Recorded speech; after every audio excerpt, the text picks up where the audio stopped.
Perintah Kaisar Naga bab original 2742-2743. Sial, ini sangat tidak adil. Jenderal Qi sangat tidak puas, mengapa Chen Ping memiliki begitu banyak harta. Pertempuran antara keduanya masih berlangsung, tetapi Chen Ping sedang panik di dalam hatinya saat ini, tidak ada jalan keluar jika semua ini habis.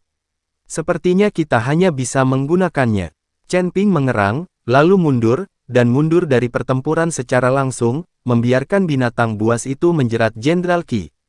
Dan Chen Ping menutup matanya sedikit, menyingkirkan pedang pembunuh naga, dan perlahan mengangkat telapak tangannya ke atas kepalanya. Semua orang melihat tindakan Chen Ping, dan mereka tidak tahu apa yang akan dilakukan Chen Ping, dia bahkan mundur dari pertempuran pada saat yang kritis. Gemuruh. Tiba-tiba, terdengar suara gemuruh di langit, dan kemudian telapak tangan besar perlahan muncul di atas kepala semua orang. Di tengah telapak tangan, awan hitam tertutup rapat, dan kilat menyambar terus-menerus. Telapak tangan besar perlahan-lahan jatuh, dan semua orang bisa merasakan aura menakutkan di telapak tangan besar itu. Menjalankan Thunder Palm. Kamu, bagaimana kamu tahu cara menjalankan Thunder Palm? Jenderal Qi mendongak, dan matanya langsung dipenuhi ketakutan. Dia tidak menyangka Chen Ping akan dapat mempelajari keterampilan kuno seperti Ben Lei Zhang. Tepat ketika Jenderal Qi terganggu, beberapa binatang buas langsung mengerumuni, mengelilingi Jenderal Qi secara langsung. Melihat ini, Chen Ping dengan cepat mengendalikan jam berpola naga untuk terbang, dan kemudian jam besar berpola naga itu jatuh dengan keras, menyelimuti Jenderal Qi dan binatang buas itu. Berdengung, Jenderal Qi terjebak di dalam jam berpola naga. Dia langsung terkejut, dan terus berdebar, membuat jam berpola naga berdengung. Chen Ping mengabaikannya, tetapi menamparkan Long Wenzong dengan telapak tangannya dalam cetakan telapak tangan besar di atas kepalanya, sambaran petir meluncur ke bawah, diikuti oleh petir. Telapak tangan menamparkan jam berpola naga dengan keras, membuat suara memekakkan telinga. Dengan kilat dan guntur, Ben Lei Palem mendarat di lonceng naga, langsung menembus lonceng naga, dan mengenai Jenderal Qi dengan keras. Jenderal Qi terjebak oleh jam pola naga, dan tidak ada cara untuk menghindarinya tidak peduli seberapa cepat dia, ditambah dengan suara mendengung dari jam pola naga, itu mengguncang organ dalam Jenderal Qi. Jenderal Qi menyemburkan seteguk darah, dan akhirnya jatuh ke tanah dengan mata penuh keengganan pada saat ini, organ dalam Jenderal Qi sudah hancur. Hanya saja binatang buas di jam pola naga telah mati tiba-tiba, tetapi ini tidak penting bagi Chen Ping, ketika saatnya tiba untuk menaklukkan binatang buas dan menempatkan mereka dalam jarak 8.000 kaki tandus, itu akan baik-baik saja. Melihat tidak ada gerakan pada jam pola naga, Chen Ping menyingkirkan jam pola naga, dan melihat tubuh Jenderal Qi, matanya terbuka lebar, dan dia jatuh ke tanah dengan enggan. Jenderal Qi meninggal, dan semua orang di Yudingzhong menghela nafas lega, bahkan Chen Ping menghela nafas lega. Dan Hu Yixiao melihat tubuh Jenderal Qi, dia tercengang. Chen Ping menarik formasi, menyingkirkan semua senjata magis, dan menatap Hu Yixiao dengan dingin. Hu Yixiao, apakah kamu ingin aku membunuhmu, atau kamu bunuh diri? Chen Ping bertanya. Wajah Hu Yixiao sangat jelek. Setelah memutar matanya, dia tiba-tiba berbalik dan lari. Tidak mungkin baginya untuk diam. Begitu Hu Yixiao melarikan diri, para prajurit binatang itu juga mengikuti Sayazi dan lari untuk hidup mereka. Melihat ini, tetua ketiga ingin mengejarnya, tetapi dihentikan oleh Chen Ping.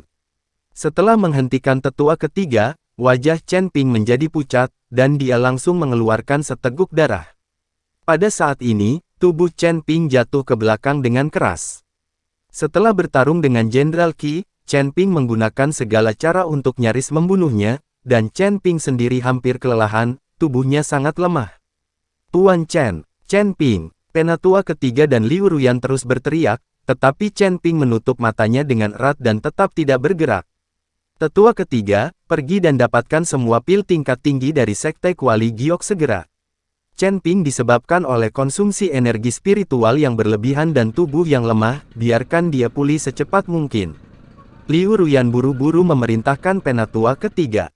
Segera setelah itu, mereka meminta semua orang untuk membawa Chen Ping ke kamar kerja Liu Ruyan, dan Liu Ruyan ingin merawat Chen Ping sendiri. Kota Kekaisaran Setan, Hu Ben dibebaskan dari penjara air. Dan Huben mengadakan perjamuan di mansionnya, dan mengundang Yi Yao Huang dan Putri Isa untuk makan malam bersama. Ayah, Huben ini dihukum olehmu, mengapa kamu mengundang kami makan malam? Bukankah dia menyimpan dendam padamu? Tanya Putri Isa bingung. Mungkin dia sendiri merasa melakukan kesalahan, dan dia ingin makan, jadi tolong minta maaf. Kata Raja Iblis Yihe, aku selalu merasa bahwa Huben ini sepertinya telah berubah, dan Li Xing, yang bahkan tidak menyapa, benar-benar pergi. Putri Isa sedikit mengernyit. Oke, jangan curiga, Huben telah bersamaku selama bertahun-tahun, aku tahu siapa dia terlalu baik, pria ini adalah pria yang sembrono, dia tidak terlalu memikirkannya. Kalau tidak, aku tidak akan membiarkan dia menjadi jenderal penjaga selama bertahun-tahun. Ini adalah posisi yang sangat penting. Huben hanya mengundang kamu dan aku untuk makan malam dengan santai, tidak akan terjadi apa-apa. Kata Raja Iblis Yihe sambil tersenyum. Kuharap begitu, aku selalu merasa ini adalah perjamuan Hongmen. Kata Putri Isa, hahaha, perjamuan Hongmen apa? Ini di kota kerajaan iblis, apakah ada yang berani menyakitiku? Demon Emperor Yihe tertawa terbahak-bahak. Ini adalah kota kekaisaran iblisnya, siapa yang dapat menyakitinya di wilayahnya?